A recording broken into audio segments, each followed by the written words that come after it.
Hi everyone, Nathan here with ATC Cooling and Heating. Now I've taken a lot of questions lately about forced air system filters, and today we're going to show you the good, the bad, and the ugly of filters. For the vast majority of forced air systems, you will find a filter somewhere in the return air ductwork. Many are located in the house, usually in a hallway, on the wall in what's called a filter grill assembly. But for other homes, the filter is located at the air handler or furnace, right at the connection to the return air ductwork.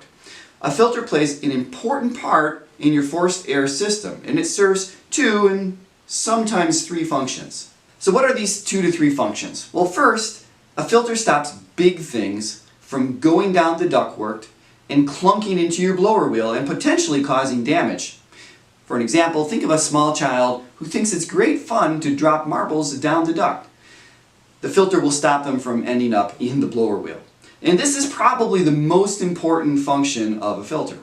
Number 2, a filter prevents the evaporator coil on your AC or heat pump and/or the secondary heat exchanger on your high-efficiency furnace from collecting dust and debris and potentially clogging up.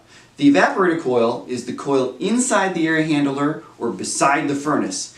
And for reference, a clogged evaporator coil can shut down your system and even cause your outdoors unit to fail. For example, we had a no cooling call recently at a heat pump at a new home that we had just finished. Brand new, quality equipment, and no cooling. It turns out that after we left the construction site, someone had shoved a plastic bag down the duct past the filter. The bag blocked the coil and thus all of the airflow, and it quickly caused the system to freeze over. A frozen coil means no air gets through the system at all. And given that this home was unoccupied while being offered for sale, the system ran and ran and ran against that blocked coil and eventually damaged the condensing unit pump, a very expensive part in the outdoor unit. Okay, number 3, and optionally, a filter can clean the indoor air by removing pollen, dust, dust mites, and other debris, but not all filters do. Alright, so what sort of filters are there? The most common filter is the 1-inch fiberglass filter, typically blue or white in color. These filters are cheap, they're easy to replace, and they are barely adequate at protecting your system and of no good at all when considering cleaning the indoor air. If you use these, be sure to replace them at least every 30 days and expect to spend $3 to $8 a filter. Here's an example right here, and you can see from this filter, it's almost see-through. It's not doing a lot to stop dust and debris. Next, there are 1-inch pleated filters. These filters do a better job both of protecting your system and collecting dust. Because the pleats in these filters have a greater surface area than the flat surface of the fiberglass filters, they also have greater dust storage capacity. Some have decent MERV ratings, which is a rating for how small a particle they will capture, but be careful. Some brands try to do too much with too little and end up being really hard on your air handler or furnace as it tries to blow air through them. They offer a restriction all on their own before they even capture any dust. If you use these filters, I recommend the 3M brand of filters, and be sure to change them at least every 90 days. Expect to spend $10 to $15 a filter. Here's an example of a 1-inch pleated filter. This is a no-name brand filter, and it is only a MERV 7. You can get these as high as MERV 10, and even sometimes a little bit better than that. And again, I recommend the 3M brand of these filters. But the best paper filter is what's called a 4-inch media filter. These filters require a cabinet at the furnace or the air handler to hold the filter, though there is a workaround for that I'll tell you about in a second. But because the pleats in these filters are really deep, offering lots of filter surface area, they don't impact airflow badly, and they still do a great job of cleaning the air. Even better, they last 180 days or 6 months. Expect to spend $25 to $40 a filter. Good brands of media filters are April Air and Honeywell, though lots of equipment brands like Carrier, Train, or Lennox put their name on these filters too.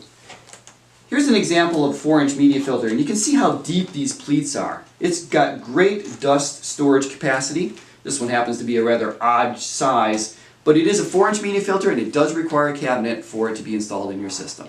If you are getting a new air handler or furnace installed, have the 4-inch media filter cabinet installed at the same time. But if you're not in the market for a new system just now, you may still be able to use a 4-inch media filter.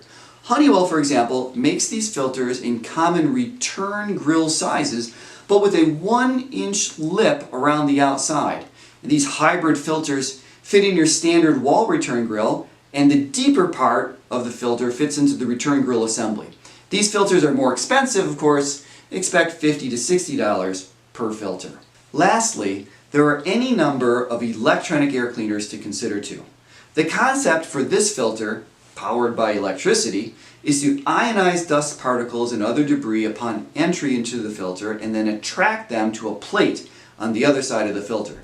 These can do a really good job of removing contaminants, but electronic air cleaners require maintenance. To keep working correctly, they must be cleaned every 6 months, sometimes sooner if your house is really dusty. And of course, as an electronic device, they do have a failure rate too. Initial installation can be quite pricey, easily more than $1,000 and sometimes more than $2,000. Some brands, Aprilaire and Carrier for example, swap out those collection plates for a special paper metal filter. And this eliminates the need for cleaning, but replacing these special filters can get expensive. Expect $50 to $100 per filter, and do change these filters every 6 months. Sometimes UV lights and ionizers get lumped into the filter category, but these are not really filters. UV lights and ionizers are designed to sanitize air by killing microbes. You still need a separate filter for your system.